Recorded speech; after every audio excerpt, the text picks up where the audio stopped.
సరదాగా నేరేడుకాయ చెట్టుకు వస్తే నేరేడుకాయలు చేతికి అందేస్తున్నాయి. ఇక్కడ నేరేడుకాయలు ఇదిగోండి, నేరేడుకాయలు అన్ని. కొమ్మ ఇక్కడ రాలిపోయింది, అంటే గాలికి రాలిపోయి ఉంటుంది. కొమ్మ ఇరిగిపోయి గాలికి రాలిపోయింది. నేరేడుకాయ చెట్టు ఎంత పళ్ళు, ఫ్రెష్ పళ్ళు. ఇలా తెంచుతుంటే ఇలా చేతిలోకి వచ్చేస్తున్నాయి పళ్ళు. నా చేతికి అన్ని అంత దగ్గరలోనే నేరేడుకాయ పళ్ళు. చెట్టు రాలిపోయింది కాబట్టి ఫస్ట్ ఇలా పచ్చగా ఉంటాయి, తర్వాత కొంచెం రెడ్గా అవుతాయి, తర్వాత ఇలా బ్లాక్ అయినాయి అంటే బాగా పండిపోయినట్టు, ఇంకా కోసుకోవచ్చు. అవి నా చేతిలో ఉన్నాయి కదా, కోసేసాను వాటిని.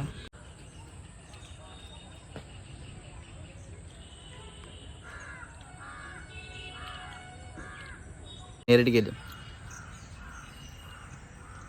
ఫ్రెష్గా ఉంది, తీయగా ఉన్నాయి. చేతులతో అలా తెంపినాయి కదా, చాలా ఫ్రెష్గా ఉన్నాయి.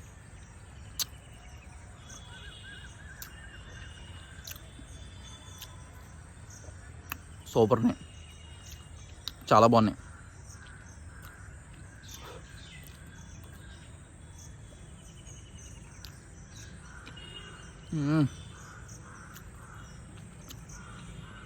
సూపర్ ఉన్నాయి. ఒకవేళ ఈ కొమ్మ రాలేకపోతే మేము చెట్టు పైకి ఎక్కేవాళ్ళం. చాలా పెద్దగా ఉంది చెట్టు ఇది, అంత పైకి ఎక్కితే మేము ఎక్కలేము. ఇలా తెచ్చుకో, గాలికి రాలిపోయింది కాబట్టి చాలా ఈజీగా దొరికేసినాయి మాకు, చేతి దొరికేసినాయి. చాలా బాగున్నాయి,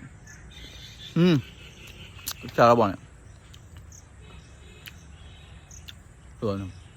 కొమ్మ ఎక్కడ కూడా పళ్ళు కనిపిస్తున్నాయిగా.